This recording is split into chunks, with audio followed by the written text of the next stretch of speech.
Ecuador se tambalea al borde del abismo del narcotráfico. Su economía dolarizada y sus puertos estratégicos se han transformado en una ruta de la cocaína que atraviesa Guayaquil hacia Europa y más allá. El presidente Daniel Noboa, heredero de un imperio bananero que exporta 3.500 millones de dólares anuales, preside una nación donde la austeridad ha desmantelado el poder estatal, dejando un vacío que los cárteles llenan con entusiasmo. Guayaquil, que maneja el 70% de las exportaciones, es un colador. Más de 600 kilos de cocaína vinculados a Noboa Trading S.A. fueron incautados entre 2020 y 2024, con destino a Croacia e Italia. Pero nadie ha rendido cuentas. Esto no es un caos. Es un sistema donde el dinero del narcotráfico, miles de millones de dólares estadounidenses, apuntala a un estado frágil, demasiado quebrado para imprimir su propio dinero. Para comprender la crisis de Ecuador, primero debemos comprender lo siguiente. Solo se pueden comprar drogas con efectivo, o cash. En consecuencia, ese dinero se drena del sistema económico a lampa. Es como intentar mantener un recipiente lleno cuando tiene un agujero. Hay que encontrar la manera de reintroducirlo en el sistema. Nuestros sistemas económicos y sociales dependen de ello, porque reemplazarlo imprimiendo más billetes causaría inflación y diluiría el dinero actual a un ritmo alarmante. Por lo tanto, el sistema necesita recuperar ese efectivo. We've been talking about U.S. banking involvement in the Mexican drug wars. Los paralelismos con el escándalo de Wachovia de 2008 son evidentes, porque cerrar ese banco, que lavó dinero de los carteles, arriesgaba un colapso económico tras el cese del flujo de dinero del AMPA de vuelta en el sistema, lo que provocó escasez de cash. La austeridad en Ecuador, impuesta desde la dolarización en el año 2000, refleja esto. Tras años de profundos recortes, la impotencia de la policía y los organismos de control muestra un Estado paralizado, que no falla por descuido, y a la vez tenemos a un imperio económico y político, que también es demasiado grande para quebrar, como Wachovia. Camisa y gorra. Stay there. Keep still. Mantenga ahí, mantenga. En su guerra contra las pandillas, el presidente Noboa ha evitado cuidadosamente a los cárteles de Sinaloa, CICNG y los Balcanes, lo que da origen a la pregunta si se llegó a algún tipo de acuerdo secreto para mantener el flujo de drogas y dinero mientras se reprime la disidencia. El asesinato en 2023 del activista anticorrupción y candidato presidencial Fernando Villavicencio a manos del cártel conocido como Los Lobos demostró claramente el precio de desafiar a los cárteles. Da la impresión que Ecuador se rige ahora por un orden narcopolítico donde el dinero prevalece sobre la justicia, y la austeridad garantiza que el Estado no contraataque. Andrés Durán, reportero ecuatoriano exiliado tras exponer los vínculos de Noboa, destapó un Estado cómplice de su propia ruina. Estamos aquí con Andrés Durán, periodista ecuatoriano que tuvo que escapar del país luego de investigar al presidente de la República. Saludos, Andrés, gracias por estar con nosotros. Gracias, estimado Oscar. Gracias a The Grayson. Pues bueno, acá estamos a las órdenes para poder compartir con ustedes. Gracias, Andrés. En el debate presidencial, Luisa González acorraló e increpó a Daniel Noboa y le preguntó sobre si él era el dueño de Noboa Trading. Veamos. Mi pregunta es clara. ¿Es usted o no el dueño de Noboa Trading, en donde se exportó banano con drogas en el 20, en el 22 y en el 24, mientras usted ya era presidente y han cambiado 5 fiscales y hasta ahora nadie sabe la verdad? No. Candidato Noboa, 1 minuto para argumentar su respuesta. No, no soy el dueño, pero sí están miembros de mi familia en esa empresa. Vemos que él dijo que no es su compañía, pero que es de su familia. Primero, ¿es esto verdad? Y segundo, ¿qué es lo que tú dices al respecto de eso? Que esto es un escándalo a nivel internacional. Lamentablemente los medios de comunicación ecuatorianos han tratado de controlar y generar una censura y una filtración de los contenidos que receptan la mayoría de ecuatorianos en este contexto electoral. Pero lo importante, lo interesante y lo preocupante de todo esto es que el presidente de la República, Daniel Noboa, y sus compañías, en este caso puntual, Noboa Trading, están involucrados en el tráfico ilícito de sustancias catalogadas sujetas a fiscalización. En el año 2020, 2022 y 2024 intentaron traficar cocaína. Fueron detenidas los alijos, los contenedores con el alijo en delito flagrante. Esta es una gran diferencia porque no se trata de un seguimiento o una vigilancia, como en su momento fue el caso León de Troya. Este caso puntual se trata de un delito flagrante, es decir, te detienen a ti cometiendo el acto ilícito. A las compañías le detienen en el primer contenedor del año 2020 con cerca de 167 kilos, en el año 2022 con cerca de 400 kilos y en el año 2024 con ya un presidente en funciones con cerca de 78 kilos. En total, más de media tonelada de cocaína que intentó enviar el primer mandatario, no el primer mandatario, las compañías del primer mandatario, a Croacia e Italia, al puerto de Civitavecchia, Roma y a Italia, y también, por supuesto, a Croacia. Entonces, yo creo que esto es un caso extremadamente escandaloso. He logrado identificar el primer caso comprobado y documentado de un presidente de la República en el Ecuador con relaciones muy fuertes con el tráfico de cocaína. Y digo, cuando sus relaciones están ahí, es porque él lo acabó de confirmar en televisión abierta. Lo dijo. Dijo ante toda la opinión pública, ante todos los ecuatorianos, en medio del debate presidencial, la compañía Noboa Trading pertenece a miembros de mi familia.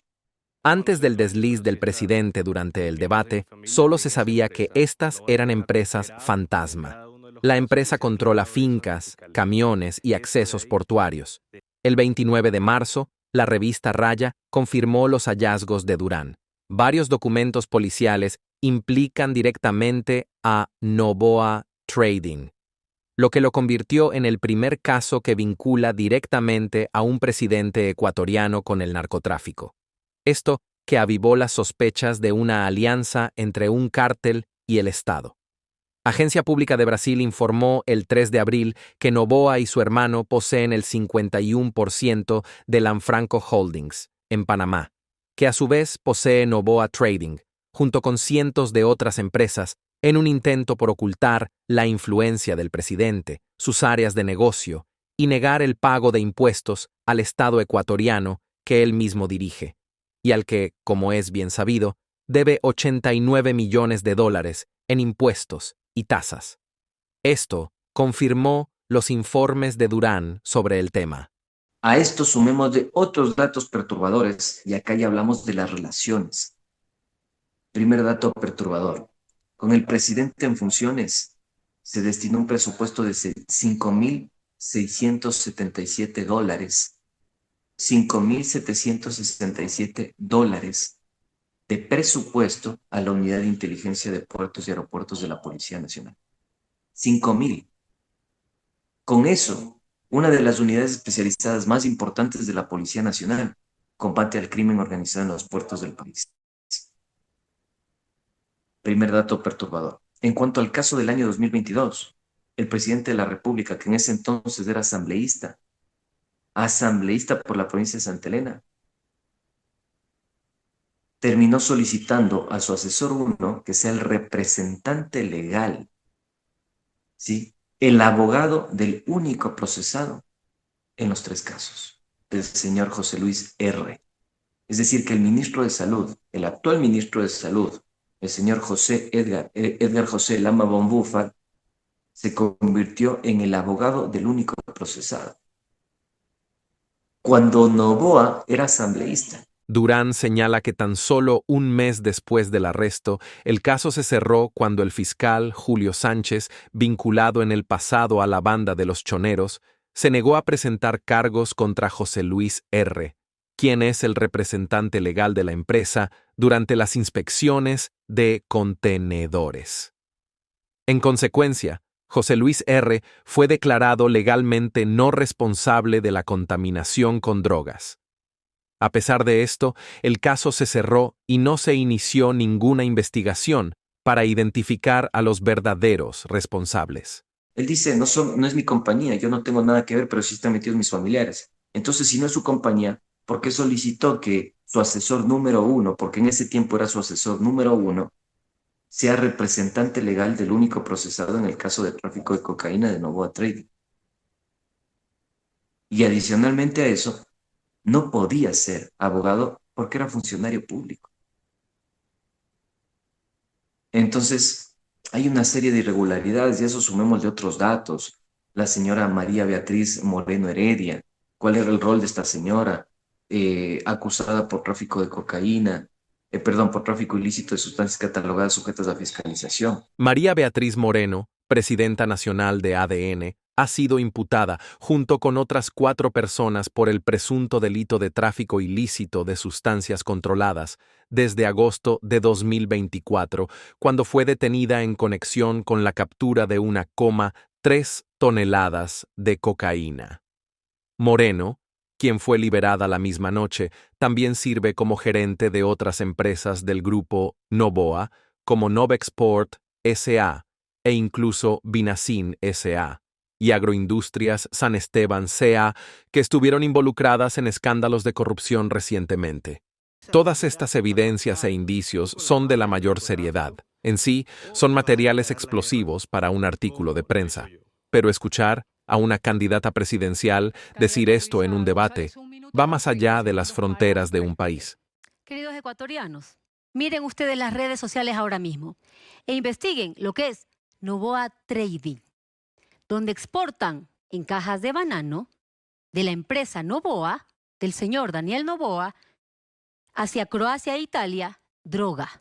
Es decir, quien pacta con usted mismo es usted, señor Noboa.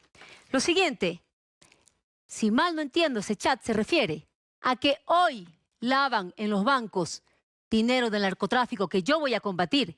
Y le recuerdo que su familia también es banquera. Lo siguiente, para poder poner orden, se requiere, y una vez más se lo digo porque se no responde, quien financia partidos y campañas políticas con dinero del narcotráfico es usted. María Moreno, vinculada con el narcotráfico, con tráfico de drogas, la presidenta de su partido, que además administra 9 empresas del grupo Noboa. Noboa Trading, ecuatorianos, cuya empresa le pertenece al señor Daniel Noboa, que fue encontrada en los años 2020, 2022, 2024, exportando droga en cajas de banano, que van 5 fiscales que los cambian, que hasta hoy no se resuelve el caso y que el pacto verdadero entre las mafias está entre usted mismo. Y no responde porque la presidenta de su partido político está vinculada en un caso de narcotráfico que la fiscalía la bajó del sistema y que ante la protesta ciudadana que nos dimos cuenta, volvieron a subir los datos. Aquí está. Pocos días después del debate, María Moreno fue absuelta del proceso por la Fiscalía. En el caso del señor gerente de Transmago, 2 veces denunciado por tráfico de cocaína. Entonces, estas son casualidades. Definitivamente no son casualidades, son causalidades. Porque Noboa ha podido ejercer un mayor control sobre el sistema de control bananero, Unibanano, y no lo ha hecho. Su ministro de Agricultura ha sido cómplice de las contaminaciones, entre comillas, que sufren y viven a diario varias compañías que exportan banano en el Ecuador. Los partidarios del presidente y los defensores del presidente te podrían decir que tal vez no era de él esta droga, que alguien más se la puso ahí, digamos, y tal vez intencionalmente. ¿Qué es lo que tú dices de todo esto? Bien, hay diferentes, digamos, formas de confirmar los vínculos, las omisiones y las complicidades que ha tenido el primer mandatario con este tema. ¿Cuáles son las omisiones? Las omisiones son muy sencillas de corroborar. Por ejemplo, los contenedores que salen con banano y con cocaína de los puertos ecuatorianos tienen un control y una trazabilidad. ¿Qué quiero decir con esto? Que un contenedor que sale refrigerado de los puertos de Guayaquil tiene algo que se llama recorder, es decir, un dispositivo que monitorea permanentemente la refrigeración del contenedor, ¿correcto? Las 24 horas, los 7 días a la semana, hasta que sale del puerto de Guayaquil y llega al puerto de Citabeque en Italia, o, no sé, Amberes en Bélgica. Esto es importante decirlo porque se controla la temperatura en tiempo real. Es decir, que si se llega a abrir el contenedor, eso queda registrado en el dispositivo móvil y sirve como una prueba para que se identifique realmente a los responsables, si es que existiese la posibilidad de que haya existido una contaminación. Muy bien, nada de eso se realizó en ninguno de los 3 casos. No se pidió el dispositivo y no se perició el dispositivo para que arroje resultados de qué momento se abrió el contenedor para echar la droga dentro de dicho contenedor. Primer elemento. Segundo elemento. Los trailers que trasladan los contenedores desde la hacienda bananera hasta el puerto de Guayaquil tienen un GPS. Y uno puede identificar el momento en el que para el tráiler, el momento en el que frenó el contenedor, el momento, digamos, completo de la ruta que ejecuta el transporte del banano. Tampoco se hizo. Entonces tú dices, ¿dónde está la responsabilidad? Vamos a ver. Estamos diciendo que es una compañía que controla absolutamente todo el know-how del negocio, todo el know-how. Desde la hacienda bananera, ¿sí?, que produce, siembra y cosecha, las cajas de banano, la marca de la caja de banano, el traslado del banano, los patios donde se ponen o depositan los contenedores y la exportación del propio banano. Una sola persona que tiene discapacidad legal declarada, quien es el responsable legal de los containers, fue imputada en los 3 casos, que siguen sin resolverse. Lo alarmante es que no se haya investigado y detenido a los que contaminaron, dado que, como Durán señala, este tipo de contaminación oculta requiere maquinaria industrial pesada y una operación metalmecánica que es difícil de ocultar. No es un saco de yute que escondieron por ahí. Para hacer ese tipo de cosas se necesita al menos 15 personas. Al menos 15 personas. Es decir, que 15 personas accedieron al patio o al canchón o al depósito de contenedores que le pertenece a la empresa Blasti, sociedad anónima, de propiedad del presidente de la República y su familia, para hacer la contaminación. 15 personas que no fueron identificadas por la seguridad. 15 personas que entraron como Pedro en su casa, tomando en consideración que la Unidad de Inteligencia de Puertos y Aeropuertos de la Policía Nacional también realiza inspecciones a los contenedores que están en la empresa Blasti, conocida como Transmao. Durán señala que, en medio de la caída del mercado de materias primas, el contraste en la rentabilidad para los inversores es marcado. Un contenedor con 29 toneladas de plátanos vale entre $12,000 y $18,000 por contenedor, mientras que una tonelada de cocaína vale alrededor de 37 millones, según Europol, un ODC. Dado que solo se inspeccionan el 10% de los contenedores, las cifras parecen hablar por sí solas, especialmente en un sistema basado en la impunidad. El 24 de enero en Madrid, el presidente Daniel Noboa ofreció una lujosa fiesta en un restaurante japonés. Una noche de excesos, durante la cual, según informes, se le vio lanzando dinero al aire y llamando a una celebración. Posteriormente, el Ministerio del Interior español presentó una denuncia formal por el uso de vehículos oficiales durante la farra. El gobierno ecuatoriano desmintió la información calificándola de falsa. Sin embargo, el debate de España reveló que los $15,000 en efectivo utilizados para pagar la fiesta provinieron de León Van Paris, un importador de fruta que trabaja para Noboa Trading, quien supuestamente calificó el pago como un anticipo tras cubrir los gastos del asistente de Noboa. A pesar de presentarse como un hombre de familia conservador, Noboa es conocido por una vida privada bastante liberal. Durante el debate presidencial, incluso lo retaron a someterse a una prueba antidopaje. En lugar de atender la solicitud, la ignoró y rápidamente cambió de tema. La tabla de drogas. Más bien lo invito a que llamemos que alguien nos haga una prueba antidoping al salir de aquí. Entre 2005 y 2010, agentes federales estadounidenses investigaron a Wachovia por blanquear $378.400.000 para los cárteles. El banco recibió una multa de $160 millones, una fracción de la suma transferida. El caso Noboa Trading refleja la estrategia de Wachovia. Unos controles laxos permitieron el flujo de $378 millones de los cárteles, y una multa menor mantuvo el sistema en funcionamiento. La economía dolarizada de Ecuador, debilitada por años de austeridad, necesita ese efectivo aún más que Wachovia.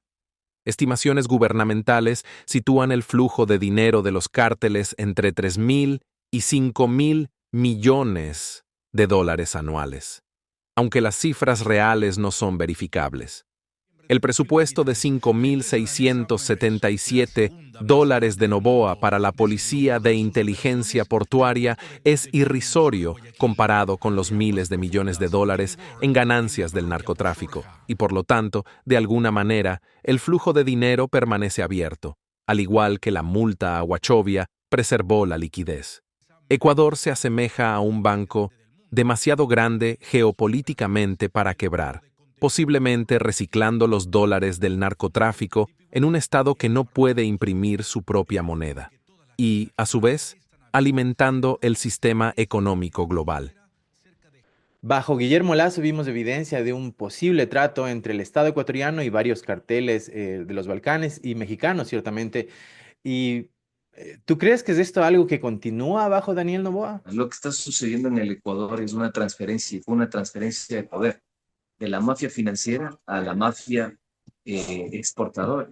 Esto es así. O sea, por un lado, y toma en cuenta que si tú analizas el informe León de Troya, vas a identificar más cosas, como por ejemplo, qué es lo que pasó con el tema del Banco de Guayaquil, institución financiera que estaba receptando recursos y dinero de la mafia albanesa. Ya, yo tengo los certificados de integración de capital de varias personas que están asociadas y vinculadas o que son cabecillas o integrantes de la mafia albanesa y que a su vez también tienen relación con el Banco Litoral. O sea, estas cosas hablan muy mal de cómo está el Ecuador. Y hay que seguir cortando mucha tela para ir identificando los responsables que están involucrados con las mafias y el crimen organizado. O lo que sucede en el sistema de control bananero unibanano. ¿Quién es la persona y el autor intelectual de la desregulación y desinstitucionalización del sistema de control bananero unibanano? El señor Bernardo Manzano, quien fue ministro de Agricultura de Guillermo Lasso, y a su vez de ministro de Agricultura de Guillermo Lasso, terminó siendo alto funcionario del Grupo Noboa durante cerca de 18 años. Entonces yo creo que estas cosas hablan muy mal de la gestión del gobierno actual y que terminaron de alguna forma convirtiendo a este servidor y a este periodista en un exiliado. El ascenso de Noboa está de alguna forma vinculado al asesinato de Fernando Villavicencio, inicialmente atribuido a la correísta Luisa González, aunque las autoridades sabían desde el inicio que los lobos eran los responsables. Chats filtrados de la fiscal general Diana Salazar, reportados en agosto de 2024, lo confirmaron. El daño a la campaña de González abrió el camino para que Noboa se presentase como un candidato alternativo más seguro. And this is the place they were exiting from, that you can see in the now famous video of the killing. And this was a high school gym, the former Javianero High School. This is where it happened. Aquí fue el lugar en donde pasó todo. El asesinato sugiere complicidad estatal. El camión blindado de Villavicencio llegó tarde a la salida trasera, pero el candidato fue enviado a la abarrotada salida principal con solo 2 guardias. Nuevos agentes, incorporados tras amenazas de muerte, permanecieron inactivos. Imágenes fotograma a fotograma muestran un disparo originado cerca de sus propios escoltas. El candidato estaba solo en el auto, violando el protocolo de seguridad. El principal pistolero murió bajo custodia policial, lo que levantó sospechas de silenciamiento. Horas después, la policía arrestó a 6 colombianos con armas y teléfonos vinculados a políticos. ¿Eficiencia o una trampa?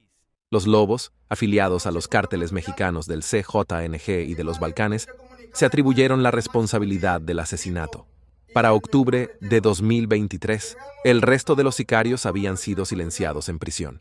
Daniel Noboa, quien asumió el cargo el 23 de noviembre de 2023, ahora controla las exportaciones de banano, el ejército, la policía y la infraestructura portuaria de Ecuador, todos cruciales para los envíos de cocaína a Europa. Sin embargo, el tráfico no se ha frenado, ni siquiera en sus propias empresas. El plan de Villavicencio de militarizar los puertos y construir una prisión de máxima seguridad amenazó ese flujo. Incluso el entonces presidente mexicano López Obrador insinuó la intervención del Estado. El 7 de enero de 2024, el líder de los choneros, Fito, se fugó de prisión. Tan solo 2 días después, los Lobos organizaron una violenta toma de TC Televisión en enero de 2024. El incidente justificó a Noboa declarar una guerra contra las pandillas. Aunque curiosamente, esta campaña excluyó a los cárteles y las redes de lavado de dinero. La represión de Noboa contra las pandillas callejeras, mientras que el imperio bananero de su familia envía cocaína repetidamente a Europa, sugiere complicidad o impotencia en una alianza entre cárteles y el Estado heredada del gobierno de Lazo. El cuñado de Lazo, Danilo Carrera, trabajó con Rubén Cherres, vinculado a narcos albaneses, quien operó con libertad por un largo tiempo mientras estaba siendo investigado por la policía, hasta su asesinato en 2023. El informe León de Troya expuso vínculos con el narcotráfico, tráfico de influencias y corrupción, lo que dio lugar a 3 investigaciones. A pesar de que los legisladores estadounidenses advirtieron a Biden sobre los vínculos de Ecuador con los cárteles, no se tomaron medidas. La austeridad dejó un vacío de poder que ahora ocupa el crimen organizado. ¿Es Noboa incapaz de controlarlo? O peor aún, cómplice. Tuviste que enfrentar por tu trabajo amenazas de muerte y otras cosas que te obligaron a exiliarte. Por favor, cuéntanos un poco al respecto. Comenzó en octubre de 2023 después de publicar una investigación de irregularidad patrimonial de la Autoridad Provincial de Esmeraldas, de la prefecta de Esmeraldas. Esta señora tenía varias inconsistencias en su patrimonio.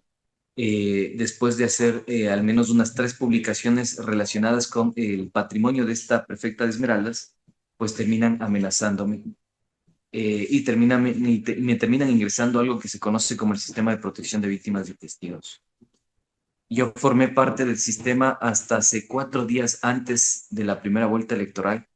Me expulsaron de manera unilateral, sin ningún tipo de informe, solo aduciendo que yo incumplí el protocolo y el reglamento del Sistema de Protección de Víctimas y Testigos. ¿Cuál era el protocolo? Visitas esporádicas a mi domicilio para ver si yo seguía vivo. En el año 2024 recibí una nueva amenaza de la mafia albanesa, una llamada telefónica de la mafia albanesa después de que yo identifiqué que las compañías de Dritan Jica seguían operando y que estas compañías estaban relacionadas al tema minero para facilitar el blanqueo de capitales. Dritan Jica, ciudadano albanés, llegó a Guayaquil en 2009 y, durante 13 años, viajó frecuentemente por Europa y Latinoamérica. Construyó una red de 71 empresas en Ecuador que abarcaban la construcción, la agricultura y el sector inmobiliario, presuntamente para facilitar el narcotráfico y el lavado de dinero. Para diciembre de 2022, Jica huyó a Dubái y permanece prófugo con una notificación roja activa de Interpol. Investigadores descubrieron que sus empresas, muchas de las cuales deberían estar cerradas, siguen operando como fachada para actividades ilícitas, extendiendo su influencia a la economía ecuatoriana. Terminaron denunciándome presuntos operadores de una banda delictiva muy peligrosa en el Ecuador de los Choneros. Estos hermanitos de la provincia de Los Ríos. A uno de ellos ni siquiera me había referido, ni siquiera estaba o formaba parte de la investigación, pero terminó denunciándome, quien en ese momento había sido pareja sentimental de Diana Salazar, de la fiscal general de la Nación. La fiscal general Diana Salazar se encuentra en el centro de varios escándalos en ciernes. Su reputación ha sido cuestionada por la filtración de chats, reportada por primera vez en la exposición de The Grey Zone, agosto de 2024, que sugiere que ella es un peón de la Embajada de Estados Unidos y de la élite derechista de Ecuador. Estos mensajes supuestamente la muestran coordinando con agentes estadounidenses para proteger a aliados de los presidentes Guillermo Lasso y Daniel Noboa, mientras persigue agresivamente a figuras de la oposición. Sus críticos afirman que la justicia selectiva de Salazar, respaldada por chats que insinúan presión estadounidense, garantiza la impunidad de la derecha. La tecnología que tienen es impresionante. Todo es teléfonos. Por eso hay tanta información. Quieren la cabeza de Rafael Correa. Dicen que la revolución ciudadana está subiendo, consolidando un orden político donde Noboa prospera y la disidencia de izquierda es aplastada. Sabemos que la dolarización en Ecuador es una herramienta importante para las mafias y los carteles criminales para poder enviar el dinero de vuelta al sistema legal, que es algo que el sistema legal también necesita, o sea, porque se puede quedar sin cash muy fácilmente. Al mismo tiempo tenemos una guerra contra el crimen en Ecuador, una guerra contra las bandas criminales, que no es necesariamente una guerra contra los carteles, tampoco es necesariamente una guerra contra las estructuras de lavado, que es muy posiblemente que usan el Ecuador y alimentan el Ecuador con esos dólares que vienen del bajo mundo. ¿Qué es lo que tú piensas al respecto? Yo considero que existe una transferencia de poder. Cuando el presidente Guillermo Lasso llega a la presidencia de la República, llega manchado, porque en ese contexto ya se habían hecho los seguimientos y las vigilancias de parte de la UCTESI, de la Policía Nacional, a miembros activos de la mafia albanesa, entre esos, uno de los financistas de su campaña, el señor Rubén Cherres. Los vínculos que se tuvo con este sujeto, Rubén Cherres, y a su vez él con el cabecilla de la mafia albanesa, Dritan Jica, permiten apreciar los alcances de las bandas criminales, no solo con la política, porque creo que eso de hablemos solo de narcopolíticos, de alguna forma reduce la comprensión de lo que está pasando en el país. Porque más allá de políticos, estos señores son empresarios. Y son empresarios del sector financiero. Es decir, la mafia albanesa tenía una relación directa con uno de los principales bancos del Ecuador. ¿Bien? Primer elemento que me parece a mí bastante comprometedor y decidor del tema de cuáles son los alcances de la mafia y las bandas criminales en territorio ecuatoriano. Otro elemento es la destrucción de la política de seguridad pública. El propio embajador de los Estados Unidos, Michael Fitzpatrick, nos dijo en nuestra cara que nosotros tenemos narcogenerales, tenemos narcojueces y tenemos narcofiscales. Y nadie hizo absolutamente nada al respecto. No se dijo nada, no se inició ninguna investigación. La investigación duerme el sueño de los justos desde la Fiscalía de Guayaquil. De hecho, yo fui el primer ecuatoriano y el primer periodista en poner una denuncia penal por el presunto delito de perjurio a 4 generales de la Policía Nacional que estaban involucrados en el ocultamiento del informe León de Troya, que demuestra los vínculos de Guillermo Lasso y varios agentes políticos con la mafia albanesa. ¿Ok? De esto no se dijo absolutamente nada. Otro elemento que es importante es que mientras esto se iba ventilando, la desregulación del sistema de control bananero, unibanano, se aceleraba. Decretos de ejecutivos impulsados incluso por el propio ministro de Agricultura, ¿sí? Adicionalmente a esto, además de los decretos ejecutivos, mucha desregulación dentro del sistema, baja de control, denuncias de cupos ficticios de exportación, más de 16.000 hectáreas ficticias para la exportación de grandes empresas, pequeñas empresas, ¿sí? Salió por ahí el señor Bernardo Manzano a decir, nos hicieron un ataque y se generaron varios cupos de ficticios de exportación, lo que se conocía como el famoso código F, para exportar banano con cocaína, que no entraba dentro de los planes de embarcación de exportación. Es decir, una serie de irregularidades que nunca fueron denunciadas. A esto, el incremento, ¿sí?, de la infiltración del crimen organizado dentro de las estructuras dentro de las estructuras de seguridad ciudadana, Policía Nacional, Fuerzas Armadas, el caso Metástasis. De hecho, el caso Metástasis que tanto cacarea la fiscal Diana Salazar, todavía tiene a 2 policías que lavaban la plata de Leandro Norero en libertad, operando y dentro de la Policía Nacional. Entonces, hay una serie de complicidades y dinámicas dentro de del crimen organizado y de la inseguridad que ratifican que el Ecuador tiene el mejor de los terrenos y que lo convierte en un caso sui generis, a diferencia de Colombia y a diferencia de México.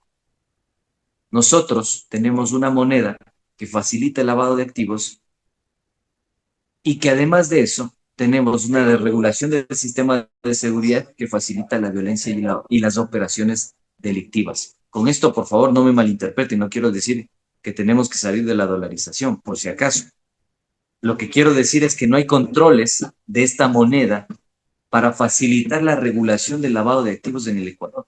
Aunque logró escapar, el destino de Durán amenazó de alguna manera con ser similar al de Villavicencio.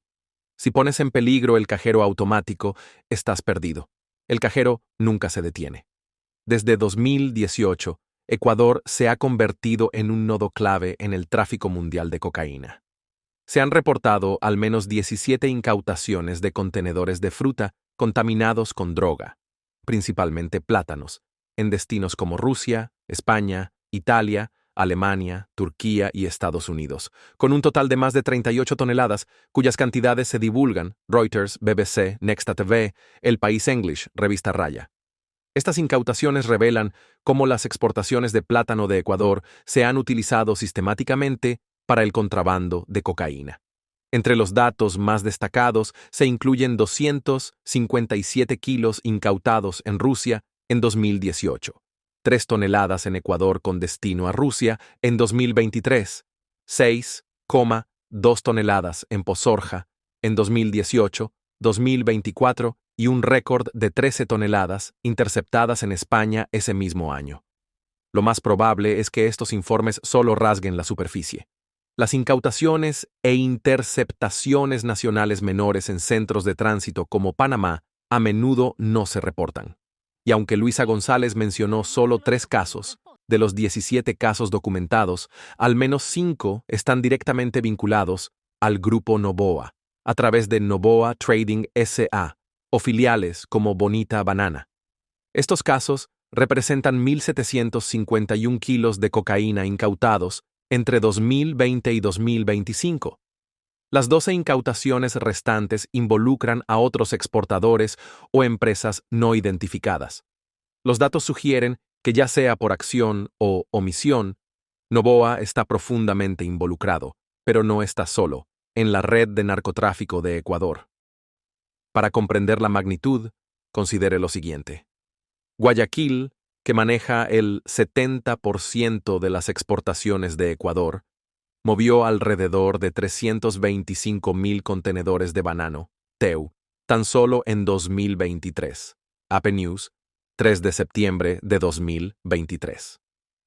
Entre 2018 y 2023, es probable que esto sume entre 2 y 2,5 millones de contenedores. Sin embargo, se han interceptado menos de 40 contenedores con cocaína. Eso representa menos del 0,02%, prácticamente nada. Incluso considerando las posibles incautaciones no reportadas, Algunas estimaciones sugieren 80 toneladas tan solo en 2024 o aproximadamente 4.000 contenedores. La tasa de interceptación podría ascender a 1 en 500. Aún así, las probabilidades favorecen abrumadoramente a los narcotraficantes. El volumen de carga de Guayaquil ofrece buena cobertura, permitiendo que las exportaciones de narcotráfico fluyan con casi total impunidad. Los puertos de Ecuador son un centro neurálgico para el tráfico mundial de cocaína, mientras que su sistema dolarizado y desregulado es un paraíso para el lavado de dinero, alimentando la necesidad mundial de dinero del narcotráfico. Un sistema bien engrasado, impune, esencial y letal.